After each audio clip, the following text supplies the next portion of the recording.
Taste the Daily. தமிழகம் முழுவதும் பொது இடங்களில் உள்ள கொடிக்கம்பங்களை 12 வாரத்தில் அகற்ற உயர்நீதிமன்ற மதுரை கிளை உத்தரவிட்டுள்ளது. பொது இடங்களில் கட்சி கொடிகளை வைப்பதால் சட்டம் ஒழுங்கு பிரச்சினை மற்றும் போக்குவரத்துக்கு இடையூறு ஏற்பட்டு விபத்து நிகழ்வதால் பொதுமக்களுக்கு பல்வேறு இன்னல்கள் உருவாகிறது.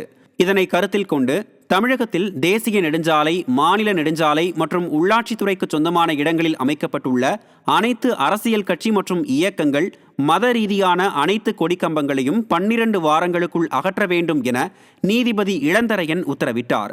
மேலும் நீதிமன்ற உத்தரவு முறையாக செயல்படுத்தப்படுகிறதா என்பதை உறுதி செய்ய வேண்டும் என தமிழக அரசுக்கு உயர்நீதிமன்ற மதுரை கிளை உத்தரவிட்டுள்ளது. திருநெல்வேலி மாவட்டம் கங்கைகொண்டான் அருகே பட்டியலின மக்கள் வசிக்கும் ஊரில் ஸ்டாலினின் திராவிட மாடல் அரசு பேருந்து நின்று செல்வதில்லை என பொதுமக்கள் மாவட்ட ஆட்சியரிடம் புகார் அளித்தனர்.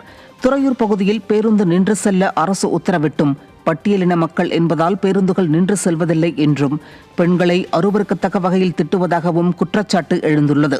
திராவிட மாடல் அரசின் மீது குற்றம் சொன்னால் மக்கள் ஏற்றுக்கொள்ள மாட்டார்கள் என திமுகவின் போக்குவரத்து துறை அமைச்சர் பேசிய நிலையில் அவரது துறை மீது எழுந்த இந்த புகாருக்கு என்ன பதில் சொல்லப் போகிறார் என மக்கள் கேள்வி எழுப்புகின்றனர்.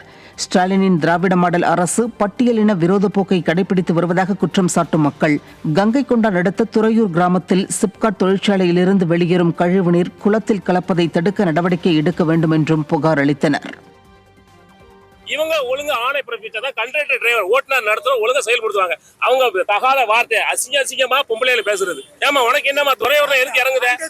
அன்டயத்துல இறக்க மாட்டேங்க. கங்கைகொண்டான்ல போய் இறங்கி அங்க ஏகப்பட்ட வெளிநாட்டு வடமாநிலத்தில் இருக்காங்க. எது ஒண்ணு ஆயிட்டுனா அரசாங்கம் பொறுப்பேற்றுக்கிடுமா?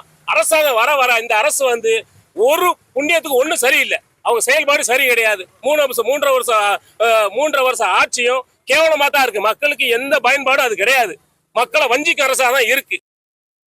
பஸ்ல ஏறினா துறையூரால அப்படின்னா நீங்க உடனே இறங்குமா, உங்களுக்கு சீட்டு கிடையாது. கோயில்பட்டி ஆள் ஏறினா தான் நீங்க ஏறணும். அப்படி என்ன சார், நாங்க டிக்கெட் கொடுக்காம போறோமா இல்லை சும்மா ஓசில போறோமா? அவங்க அப்பா வீட்டு கம்பெனி சார் அடிக்க நீங்க போய் எங்கனாலும் போய் சொல்லுங்க. நீங்க டிப்போல போய் சொல்லுவீங்களா, எங்கனாலும் போய் சொல்லுங்க. அதுக்கு நாங்க எதுவுமே இது பண்ண மாட்டோம். இறங்குனா இறங்க, அப்படி இல்லைன்னா உங்களை கங்கைகொண்டான் பருத்தி கொண்டு அதுல கொண்டு இறக்குதா. அண்டத்துல இறக்குனா என்ன சார் செய்ய முடியும்?